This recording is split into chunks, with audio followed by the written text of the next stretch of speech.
الحمد للہ رب العالمین والصلاة والسلام علی خاتم الانبیاء والمرسلین وعلی آلہ وصحبہ اجمعین، اما بعد۔ معزز سامعین کرام، دینی ملی اسلامی بھائیوں، آج 25 محرم الحرام 1442 ہجری مطابق 14 ستمبر 2020 عیسوی بروز سوموار کا دن ہے، اور آج کے درس میں ہم اور آپ خوف کے تعلق سے کچھ معلومات حاصل کریں گے۔ خوف، خشیت، ڈر ایک ہی معنی کے لیے مختلف الفاظ ہے۔ خوف کیا ہے، اس کے تعلق سے کچھ باتیں ہم جانیں گے کہ خوف خدا یہ بھی ایک عبادت ہے، چونکہ یہ جو کتاب ہے العقیدۃ الاسلامیۃ فی ضوء الکتاب والسنہ، اسلامی عقیدہ کتاب و سنت کی روشنی میں، تو یہ عقیدے کی کتاب ہے۔ خوف خدا یہ عبادت ہے۔ اس سے یہ پتہ چلتا ہے کہ خوف کھانا، ڈرنا یہ صرف اللہ کی ذات کے لیے خاص ہے۔ ایک انسان صرف اللہ سے ڈر سکتا ہے، اس کے علاوہ کسی اور سے نہیں۔ اگر اللہ سے ڈرتا ہے تو موحد بندہ ہے، وہ اللہ کا موحد بندہ ہے۔ لیکن اگر وہی ڈر اللہ کے علاوہ کسی اور کے ساتھ کیا جائے، کسی اور سے ڈرا جائے، تو یہ شرک ہے اور یہ بہت بڑا جرم ہے۔ خوف یعنی خشیت، خوف اور خشیت دل کی بے چینی کا نام ہے۔ جب انسان حرام کام کرتا ہے اور معاصیات کا ارتکاب کرتا ہے، گناہ کرتا ہے، تو اس کا دل اللہ کے عذاب کے خوف سے کانپ اٹھتا ہے، لرز جاتا ہے۔ اسی طرح اللہ تعالیٰ نے جن کاموں کے کرنے کا حکم دیا ہے، اسے چھوڑنے سے بھی دل بے چین ہو جاتا ہے، یا ان پر عمل کر کے عدم قبولیت کا خدشہ محسوس ہوتا ہے۔ مومن بندہ جب کوئی نیک کام کرتا ہے تو اس کو یہ ڈر لگا رہتا ہے، یہ سوچتے رہتا ہے پتہ نہیں اللہ تعالیٰ نے میرے اس عمل کو قبول کیا یا نہیں کیا، یہ خدشہ اور یہ ڈر اسے لگا رہتا ہے۔ اسی کا نام خوف الہی ہے، اور ایک مومن سے یہی خوف مطلوب ہے، اللہ کو یہی خوف مطلوب ہے، طلب ہے، کیونکہ اللہ کا خوف عبادت ہے، اور یہ عقیدہ توحید میں شامل ہے۔ اللہ تعالیٰ نے سورۃ الفاتر کی آیت نمبر 28 میں یہاں تک فرمایا انما یخشی اللہ من عبادہ العلماء، کہ اللہ سے سب سے زیادہ ڈرنے والے علم والے لوگ ہیں، یعنی علماء ہیں۔ مگر افسوس بھی اسی بات کا ہے کہ آج علم والوں کی کمی نہیں ہے، کمی ہے تو صرف اللہ سے ڈرنے والوں کی۔ انسان کو خوف خدا ہو تو شاید وہ کبھی گناہ کے قریب بھی نہ پھٹکے۔ اللہ تعالیٰ نے قرآن مجید کے اندر سورہ آل عمران کی آیت نمبر 175 کے اندر فرماتا ہے انما ذالکم الشیطان، یہ خبر دینے والا شیطان ہے، یخوف اولیاءہ، جو اپنے دوستوں سے، اپنے اولیاء سے ڈراتا ہے۔ اولیاء الشیطان، شیطان کے بھی ولی ہوتے ہیں۔ ہم لوگوں نے صرف اولیاء اللہ کے بارے میں سنا ہے کہ اللہ کے ولی ہوتے ہیں، لیکن جس قرآن کے اندر اولیاء اللہ کا تذکرہ ہے، اسی قرآن کے اندر اولیاء الشیطان کا بھی تذکرہ ہے، شیطان کے بھی ولی ہوتے ہیں۔ تو یہ شیطان کے ولی جو ہیں یہ اپنے دوستوں سے ڈراتے ہیں۔ فلا تخافوہم، اللہ فرماتا ہے تو تم ان لوگوں سے نہ ڈرو۔ یہ کیسے ڈراتے ہیں؟ آپ سواری سے جا رہے ہیں، راستے میں بلی نے راستہ کاٹ دیا، بس ڈر پیدا ہو گیا، بس خطرہ ہے، اب اس کے آگے بڑھے تو کچھ نہ کچھ گڑبڑ ہونے والا ہے، بس رک جاؤ یہیں پہ، یا واپس چلو یا کچھ دیر ٹھہرو۔ یہ عقیدہ یہ سراسر باطل ہے، یہ شرک ہے ایسا عقیدہ رکھنا۔ ایک بلی نفع نقصان کی مالک نہیں ہو سکتی۔ اسی طریقے سے ایک انسان راستے میں جا رہا ہے، بہت سی ایسی جگہیں ہیں ہمارے ہندوستان ہی کے اندر کہ راستے میں اگر کوئی کسی اللہ والے کا مزار پڑتا ہے تو وہاں پہ لوگوں کا یہ عقیدہ ہے یہاں پہ رک جاؤ، رک کر کے اگربتی جلاؤ، ورنہ اگر بغیر اگربتی جلائے یہاں سے آگے نکل گئے تو کچھ نہ کچھ آگے خطرہ ہونے والا ہے۔ یہ عقیدہ، یہ سراسر یہ شرکی عقیدہ ہے۔ اس طریقے کا خوف شیطان دلوں کے اندر ڈالتا ہے۔ اس سال تعزیہ نہیں بنائے تو کچھ نہ کچھ ہونے والا ہے، اگر منت مانی ہے فلاں مزار پہ نہیں گئے تو کچھ نقصان ہونے والا ہے، گھر کے اندر کچھ مصیبت اور بلا آنے والی ہے۔ یہ تمام کے تمام عقیدے یہ قرآن و سنت سے ہٹ کر کے ہیں، یہ قرآن و حدیث کے خلاف ہیں، اور یہ شرک ہے اور دنیا کا سب سے بڑا ظلم ہے۔ یہ شیطان اپنے شیطان ان لوگوں کے دلوں کے اندر یہ باتیں ڈالتا ہے ایسا۔ تو اللہ فرماتا ہے فلا تخافوہم، تو اے لوگو تم ان لوگوں سے نہ ڈرو، وخافونی، تم مجھ سے ڈرو، ان کنتم مؤمنین، اگر تم سچے مومن ہو، اگر سچے مومن ہو، ایمان تمہارے اندر ہے تو مجھ سے ڈرو، ان سے نہ ڈرو۔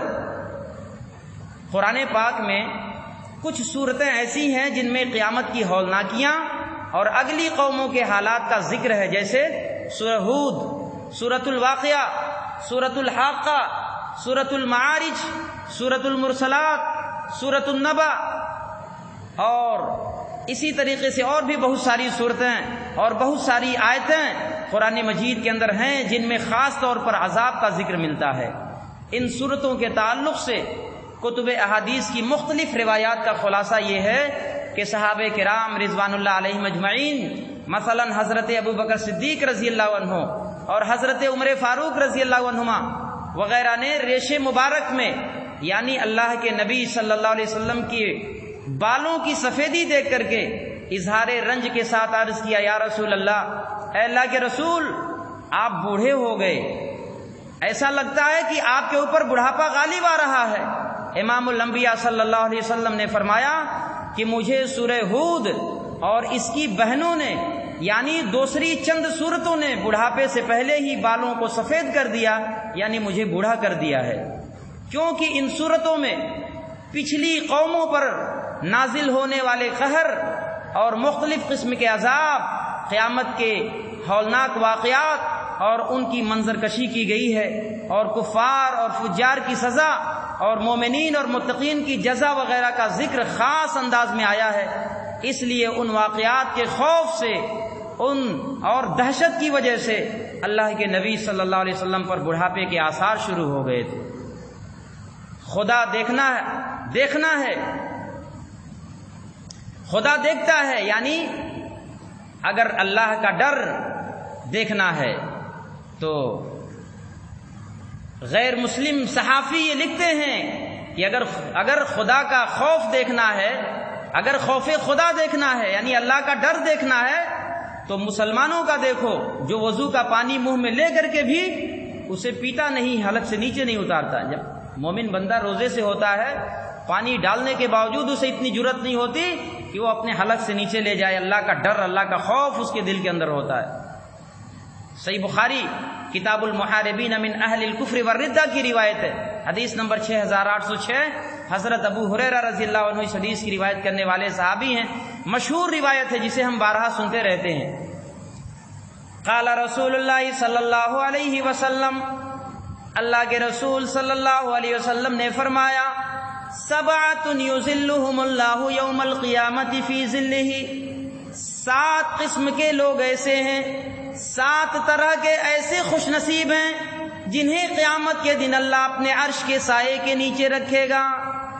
ورجل، انہی میں سے وہ نوجوان بھی ہوگا، وہ پاک باز مرد بھی ہوگا، دعتہ امرأۃ ذات منصب وجمال الی نفسها، جسے کسی حسین و جمیل عورت نے اور مالدار خاتون نے دعوت گناہ دی تھی تو اس نے کہا تھا، انی اخاف اللہ، میں اللہ سے ڈرتا ہوں، میں یہ کام نہیں کر سکتا، اللہ کا ڈر میرے اندر ہے، قیامت کے دن مجھے اس کا حساب دینا پڑے گا۔ اللہ کا ڈر اس کے دل کے اندر آیا۔ حضرت ابو ہریرہ رضی اللہ عنہ سے ایک مشہور روایت جو سنن بہقی کے اندر موجود ہے، کہتے ہیں کہ اللہ کے نبی صلی اللہ علیہ وسلم نے فرمایا، اور یہ حدیث قدسی ہے، اللہ کے نبی اللہ سے روایت کرتے ہیں، کہتے ہیں کہ اللہ فرماتا ہے مجھے اپنی عزت و جلال کی قسم، میں اپنے بندے پر 2 خوف اور 2 امن اکٹھا نہیں کروں گا، یعنی اگر وہ دنیا میں مجھ سے ڈرتا ہے اور گناہوں سے بچتا ہے تو میں قیامت کے دن اسے امن میں رکھوں گا، اور اگر دنیا میں مجھ سے بے خوف رہا تو میں اسے قیامت کے دن اپنے خوف میں مبتلا کر دوں گا۔ ان تمام باتوں سے واضح انداز میں یہ بات معلوم ہوتی ہے کہ ڈر اور خوف یہ صرف اللہ کی ذات کے ساتھ خاص ہے، اللہ کے سوا کسی اور کے ساتھ اگر یہ عقیدہ رکھا جائے کہ فلاں بھی بگڑی بناتے ہیں، فلاں سے بھی ڈر اور خوف ہے کہیں مصیبت اور بلا ہمارے اوپر نہ بھیج دیں، کہیں اگر وہ ناراض ہو گئے تو کوئی ہمارے گھر کے اندر کوئی آفت نہ آ جائے، اس طرح کا عقیدہ رکھنا یہ شرکی عقیدہ ہے۔ قرآن ایسے لوگوں کے بارے میں سورۃ الفاتر کی آیت نمبر 15 میں فرماتا ہے، یا ایھا الناس، اے دنیا کے اندر بسنے والے لوگوں، انتم الفقراء الی اللہ، تم سبھی کے سبھی اللہ کے فقیر ہو، اللہ کے محتاج ہو، واللہ هو الغنی، غنی تو صرف اللہ ہے۔ دنیا کے اندر جتنے بھی لوگ ہیں، اللہ کی ذات کو چھوڑ کر کے جتنے بھی لوگ ہیں، چاہے وہ نبی ہوں، چاہے وہ فرشتے ہوں، چاہے وہ اولیاء اللہ ہوں یا کوئی بھی ہوں، اللہ کی تمام مخلوق اللہ ہی کی محتاج ہے، اور جو محتاج ہو اللہ کا وہ کیسے کسی چیز کا نفع نقصان کا مالک ہو سکتا ہے۔ اسی طرح ایک اور جگہ اللہ نے سورۃ الفاتر ہی کی آیت نمبر 13 میں فرمایا، والذین تدعون من دونہ، اللہ کے سوا تم جن جن لوگوں کو پکارتے ہو، ما یملکون من قطمیر، یہ قطمیر کے بھی مالک نہیں ہے۔ قطمیر یہ کہتے ہیں کھجور کی جو گٹھلی ہوتی ہے، اس گٹھلی کے اوپر ایک پتلی باریک جھلی ہوتی ہے، جو اس کا چھلکا ہوتا ہے گٹھلی کا، اس کو قطمیر کہا جاتا ہے۔ اللہ فرماتا ہے یہ اس کے بھی مالک نہیں ہے، اتنا ذرہ برابر بھی تمہیں یہ اتنے مالک نہیں ہے، تمہیں کیا نقصان پہنچا سکتے ہیں۔ انسان کو ہمیشہ یہ سوچنا چاہیے، اللہم لا مانع لما آتیت ولا معطی لما منعت، اللہ جسے دینا چاہے اسے کوئی روک نہیں سکتا، اور اللہ جس سے روک لے اسے کوئی دے نہیں سکتا۔ یہ ایک مومن کا یہ عقیدہ ہونا چاہیے۔ پتہ یہ چلا کہ خوف صرف اللہ سے رکھنا ہے، اللہ کے سوا کسی سے بھی خوف اور دہشت اور خشیت یہ شرک ہے، اور یہ بہت بڑا جرم ہے۔ اللہ رب العالمین سے دعا ہے کہ رب العالمین ہم تمام لوگوں کو صرف اور صرف اپنی ذات سے خوف کھانے کی توفیق نصیب فرمائے، اور اپنے علاوہ جو غیر اللہ ہیں ان تمام کے خوف کو ہمارے دلوں سے اللہ نکال دے، اور تمام لوگوں کو اللہ رب العالمین کتاب و سنت کے مطابق اپنی زندگی کو ڈھالنے کی توفیق نصیب فرمائے۔ والسلام علیکم ورحمۃ اللہ وبرکاتہ۔